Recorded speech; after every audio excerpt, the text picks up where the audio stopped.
2 to 3 days of grace for that kind of thing.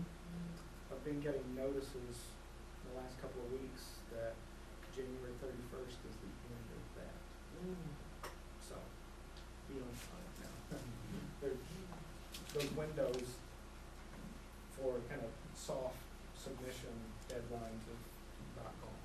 So you can just spare some time for the agency to decide whether everything is okay with the application that you submitted. But those are electronic checks, and normally they do that within a few hours and respond. But if they reject it, you still have the same deadline for getting revisions back.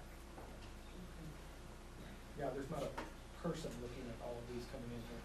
They're looking for formatting questions and page numbers and file sizes and things like that. Another question, Mike, sort of on that same point.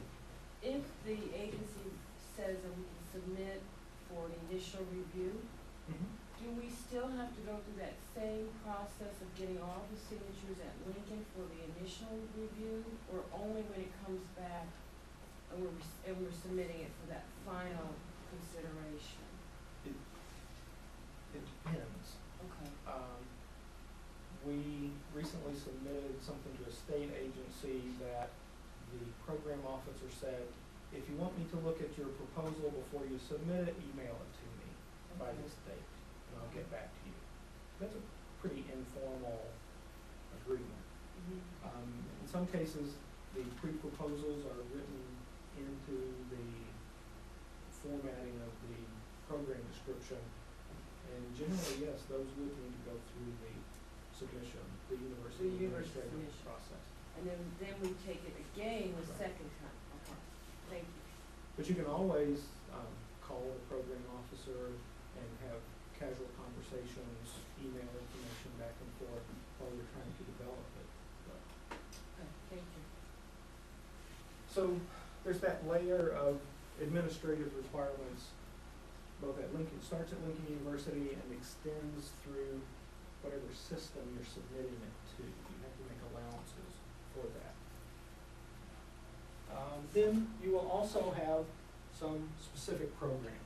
So you've gone through this process, you've narrowed down, my idea matches with this agency, not only this agency, this specific program. So I put one here that I'm currently looking at.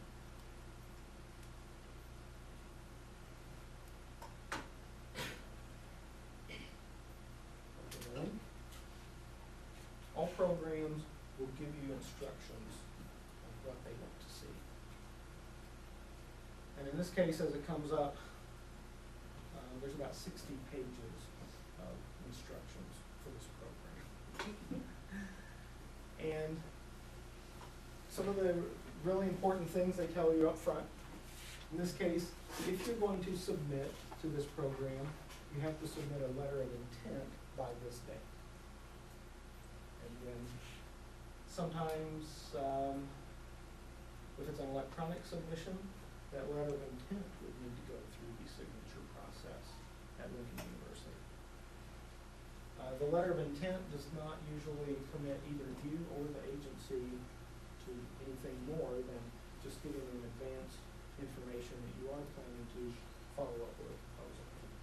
So in this case, then, the proposal itself is due about a month later.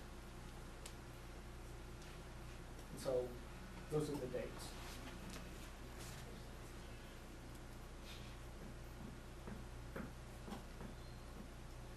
And then it goes on, important information, revision notes. What's different than the previous version of this? So if you're familiar with the older program, what's different for this one? Is there something new? Did they drop something? In this case, they added a complete new category for submissions.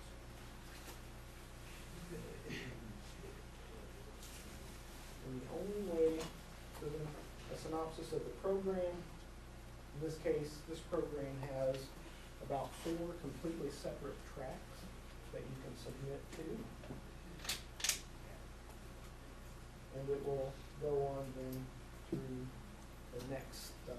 20 or 30 pages, saying, if you are submitting to this program, include these things.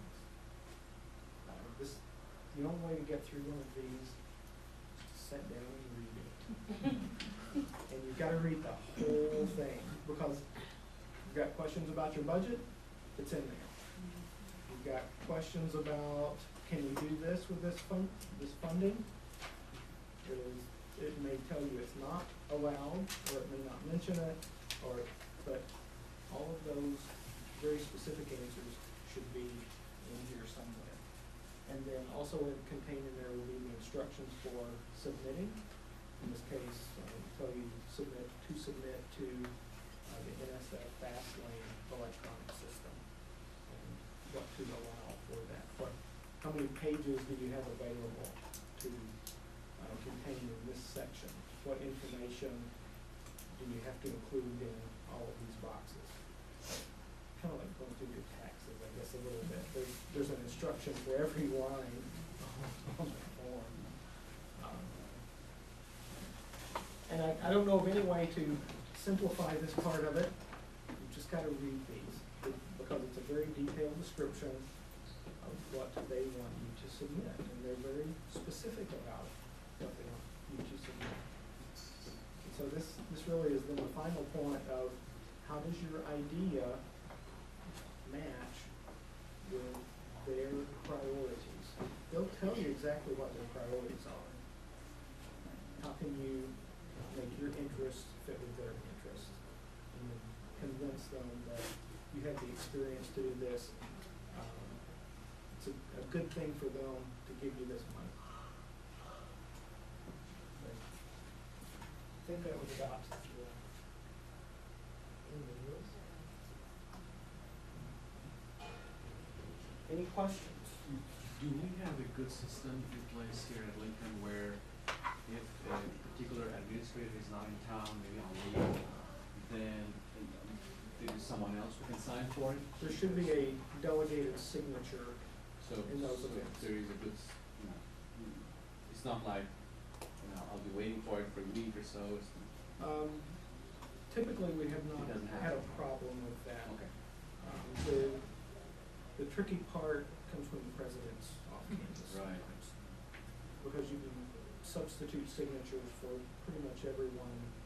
So every grant proposal I submit, whether it's, 50,000, 100,000, or 5,000, every grant proposal needs, president's signature? Yes. She is the authorized official, Okay. signature official for the university.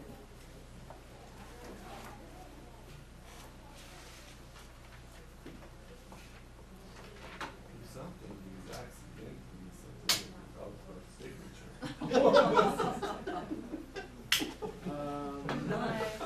There's not a good thing that happens with that.